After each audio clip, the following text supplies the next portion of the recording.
In today's video, we talk about protein needs during a surplus, the best pre-workout stack, and a few other questions.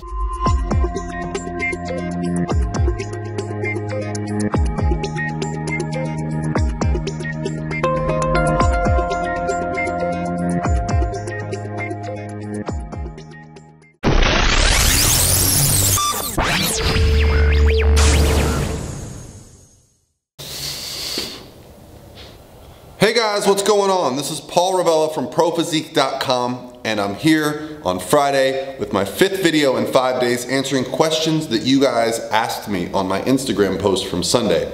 And there's zero chance that I'm going to get through all the questions this week. But I plan to continue the video series, and I want to thank my production crew. Oh, it's just me.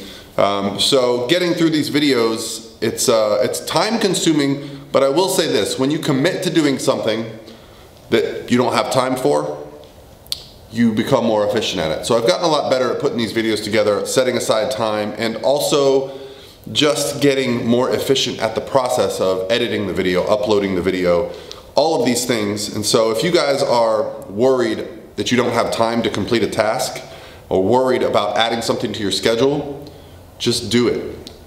And make it work, and I believe you will find that you're much more resourceful than you give yourself credit for.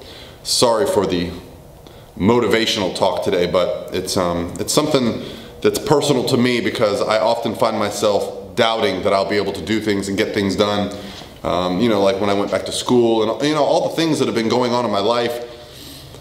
And sometimes it feels like I'm not going to have enough time in the day to do them all. But I find if I commit myself to do things and I'm able to audit what I generally do, I can find a way to make it work and just become better.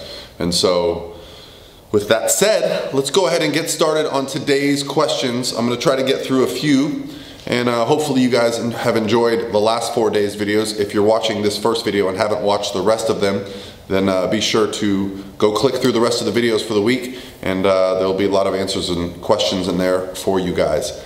So let's get started. Fit Nikki asks, you mentioned making progress in a calorie surplus, but is it possible to make gains during a maintenance phase? Thank you, Fit Nikki, for the fantastic question. And absolutely, if you're in maintenance, which basically means you're eating enough calories day in and day out to maintain your weight, maintain your appearance, then you can absolutely make progress. There's no need to be in a huge caloric surplus. A slight surplus would probably be best. But if you're in maintenance and you're actually working on keeping up with maintenance as the needs increase, then I would say yes, you can absolutely increase lean body mass while using maintenance calories. Proven31 asks, what is your opinion on the new trainers looking to expand to online coaching?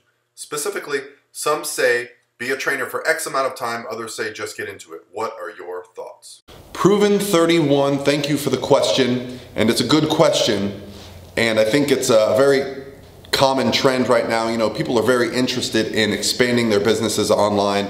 I think if you're not using an online approach to business, then you're probably not going to be in business very long unless you have a very, very good group of people that are loyal to you, that are local to you. So if you're looking to expand your business into online territory, I think the most important thing is that you build your online presence. You be whatever social media or internet platform you like, whether you like writing blogs, you like writing articles, you like doing videos, you like making Instagram posts, you like using Snapchat. Whatever method you use, you need to get some information out there and share that with people. And I find, you know, I used to try to force myself to write articles and do other things that I generally didn't like. And if you're not looking forward to do something, you tend to put it off.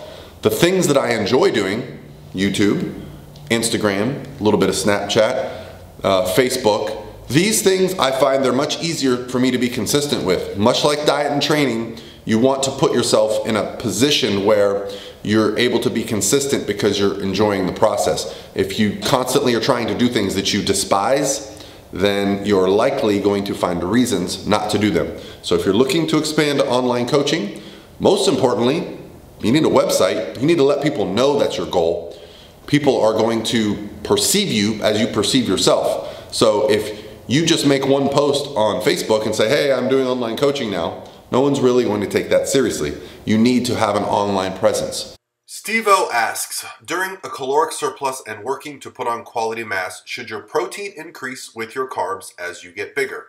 Example, starting at 185 pounds, fast forward 13 weeks, 195 pounds, new macros. Should protein have been raised?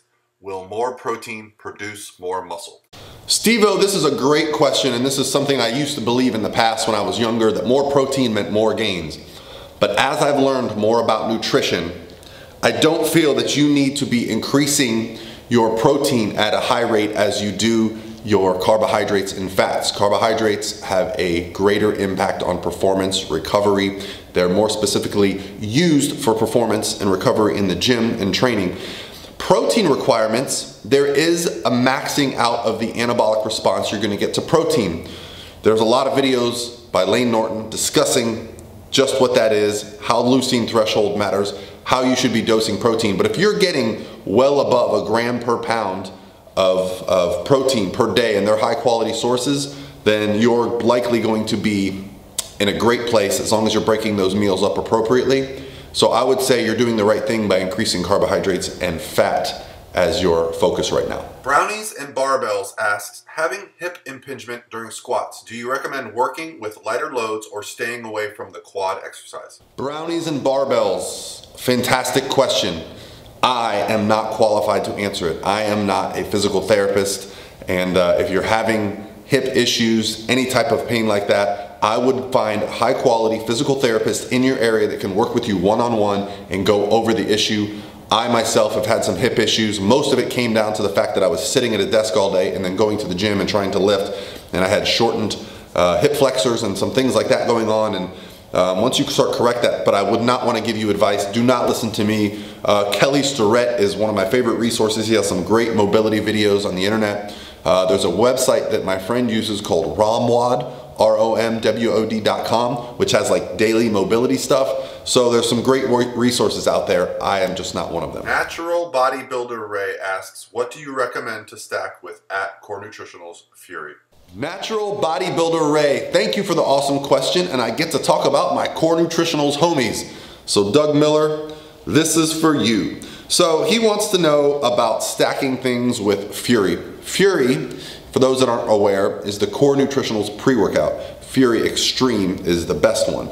Now, things to stack with it would depend on when you're taking it. If you're taking it pre-workout as suggested, what I personally stack with it is always going to be a branched chain amino acid. I love to drink my branched chain amino acids mixed with my pre-workout on the way to the gym. That is going to give you everything you need to have a fantastic workout and get the most out of it. So yeah, I would just stack it with a branched chain amino acid. For anyone interested in getting a good deal on Core Nutritional supplements, go to corenutritionals.com, use my discount code PaulR20, you get 20% off all the supplements site-wide. Alex asks, can you compare from a coach's standpoint the struggle of a vegan and vegetarian clients that want to either cut body fat or gain lean muscle mass? Where is the struggle between the two when it comes to protein requirement and getting a full amino acid profile? Alex, thank you for the great question. And vegetarian and vegan diet does create some unique difficulties in hitting protein goals. Mostly that I have found with my clients that use a vegetarian or vegan approach is that most of the high quality protein sources contain a lot of other macronutrients like carbohydrates or fats, making it difficult to hit your protein threshold in a single meal without going over on your other macronutrients. Now, when you're talking about a complete amino acid profile, that can be difficult as well because most plant-based proteins do not offer that. So if it's possible to be ovo-pescatarian or use a whey supplement, then that would help augment it.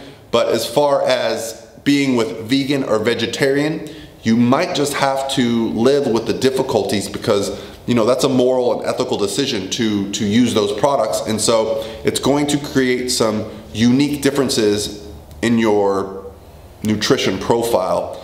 And from my perspective, if that's what you want to do, I'm all for it. I'm happy to work with both vegans and vegetarians, but I do understand that we may have to have a different type of macronutrient ratio just because of the unique qualities of those foods. Lavaz asks, Coach, what full body exercise plan Can you recommend for a fitness chick to do when she has herniated discs and lower back and stenosis? Much appreciated.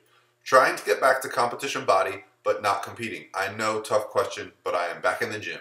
Lavaz, great question. Actually dealing with some clients with issues right now. And here's what I recommend when you're dealing with things like herniated discs where you can't put load on the spine.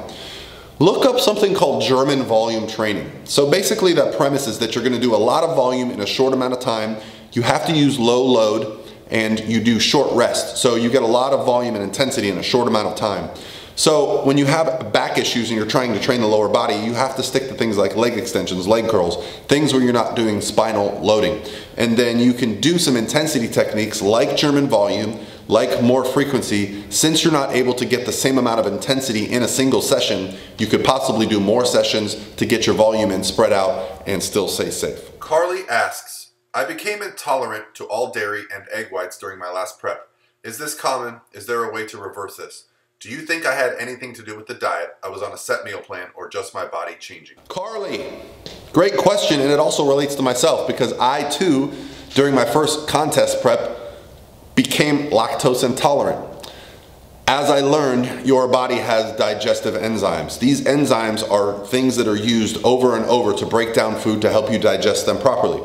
When you remove entire whole food groups from your diet for months at a time, your body will stop producing the enzymes that break down these food.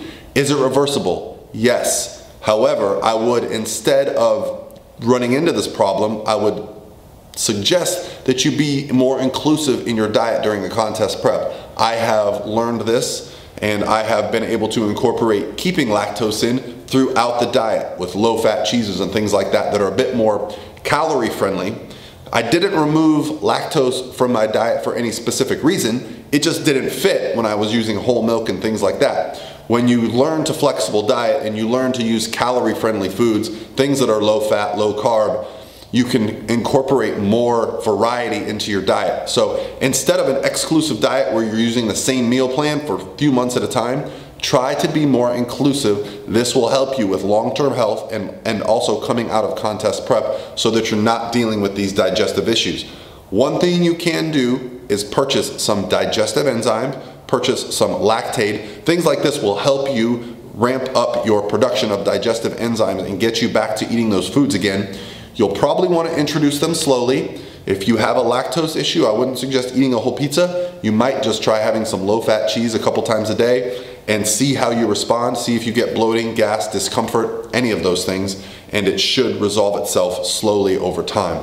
All right, guys, that's it for today. I've answered a couple good questions, and I look down the list and I see there's so many more good questions. So what I'm gonna do is I'm just gonna keep using this as my list, as my motivation, as my way to stay on track for the next couple days and weeks, answering questions, because I really enjoy the process. I really enjoy getting to know you guys, getting to know the questions of what's going on. It helps me become a better coach, and hopefully it helps you guys by addressing some questions and concerns that you have. As always, please subscribe if you're enjoying the content. It really motivates me.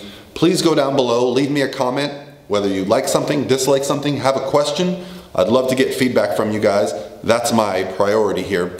I want everyone to have an awesome Friday. Have a great weekend, and get ready for the holidays. Get those lights up on your houses. Take your kids to see Santa Claus. Whatever it is that makes this holiday season special for you, let's get out there and do it. And don't forget to have some great workouts and you know, hit your goals for the day, whatever they may be. Thank you guys for an awesome week. I look forward to next week. I don't know what I'm gonna do, if I'm gonna do 5 videos in 5 days again. We'll see how the week plays out. But I have some exciting things coming up, and I can't wait for you guys to be a part of it. All right, have a good weekend, guys.